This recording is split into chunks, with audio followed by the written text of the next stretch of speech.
গরমকালে প্রতিটা বাঙালির বাড়িতে আর কোনো কিছু রান্না হোক না হোক টক ডাল হবেই হবে, তা সে তেঁতুল দিয়ে হোক বা টমেটো দিয়ে। আর যদি কচি আম দিয়ে টক ডাল হয় তাহলে তো কোনো কথাই নেই। তো চলুন আজকে আমি আমার এসটি অফিসিয়াল বেঙ্গলি ব্লগে আপনাদের সবার সাথে কচি আম দিয়ে দারুণ একটা টক ডালের রেসিপি শেয়ার করি। এই টক ডাল বানানোর জন্য অবশ্যই একটা খুব সুন্দর একটা আমের দরকার, যেটা কচি হবে, আর কচি এতটাই হবে যেটা ভেতরটা পুরো সাদা হবে। কিন্তু আমার ক্ষেত্রে দুর্ভাগ্যবশত আমটা কাঁচা মিঠা পড়ে গেছিলো, মানে আমটা একদম পাকার দিকে চলে এসেছিলো। তো সেক্ষেত্রে টকটা কিন্তু অতটা ছিল না। তো যাই হোক, এই আমটাকে আমি বেশ ভালো মতো ছুলে সেটাকে সুন্দর করে পিস করে নিয়েছি। কিন্তু এই আম দিয়ে টক ডালে অতটা সুন্দর টক হবে না বলে আমি আরেকখানা আম এখানে নিয়েছিলাম। সেই আমটা কিন্তু বেশ সুন্দর সাদা আর বেশ ভালো টক। তো এই দুটো আমকেই সুন্দর করে ছাড়িয়ে আমি এগুলোকে সুন্দর ছোটো ছোটো করে লম্বা লম্বা করে পিস করে নিয়েছি এবং এগুলোকে ভালো করে ধুয়ে শুকিয়ে নিয়েছিলাম। তারপরে এখানে আমি ডালটাকে সেদ্ধ করতে বসিয়ে দিয়েছি। ডালটা বেশ ভালো করে ধুয়ে নিয়ে তারপরে সেদ্ধ করতে বসিয়েছি। এই আম ডালের মধ্যে একটা ছোট্ট ট্রিক্স আমি আপনাদের বলে দিই, যদি ডালের টেস্টটা আরও বাড়াতে চান তাহলে তার মধ্যে দুটো কাঁচা লঙ্কা আর কেটে রাখা যে আম রয়েছে তার দু টুকরো দিয়ে দেবেন। দেখবেন ডালের স্বাদ কিন্তু দারুণ হয়ে যাবে। ডাল সেদ্ধ হয়ে যাওয়ার পর তার মধ্যে আমি একটু গরম জল মিশিয়ে দিয়েছি ডালের ঘনত্বটা একটু হালকা বা পাতলা করার জন্য। তারপর তার মধ্যে স্বাদ মতো নুন আর একটু হলুদ দিয়ে ডালের কাটা দিয়ে ডালটাকে বেশ ভালো করে খানিকক্ষণ ঘেটে নিয়েছি, যাতে ডালের মধ্যে যে ডালটা সেদ্ধ হয়েছে সেটা যেন একদম সুন্দরভাবে মসৃণ হয়ে যায় এবং যেন একদম ছাড়া ছাড়া না থাকে।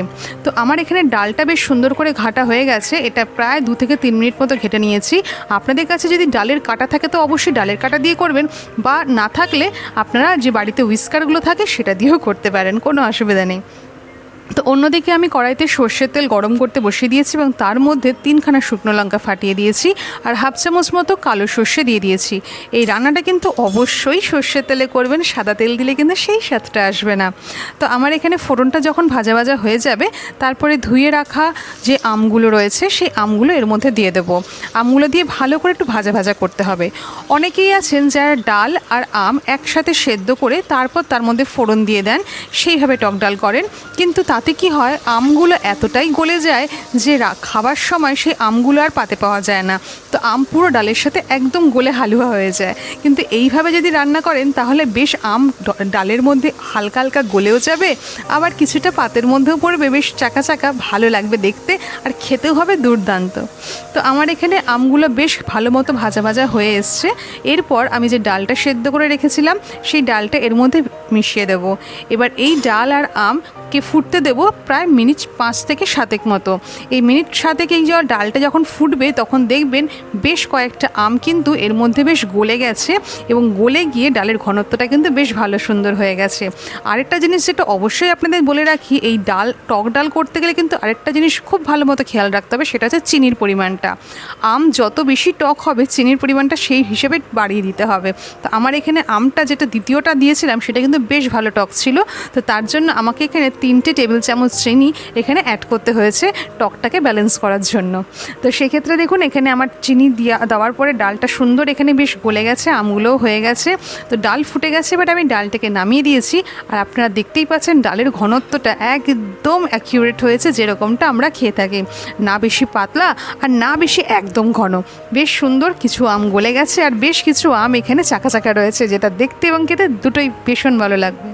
তো এইরকমই কিন্তু আরও নানান রকম রেসিপির লিঙ্ক আমার এই ভিডিও ডেসক্রিপশন বক্সে আপনাদের জন্য শেয়ার করা রইল, অবশ্যই চাইলে দেখে নিতে পারেন।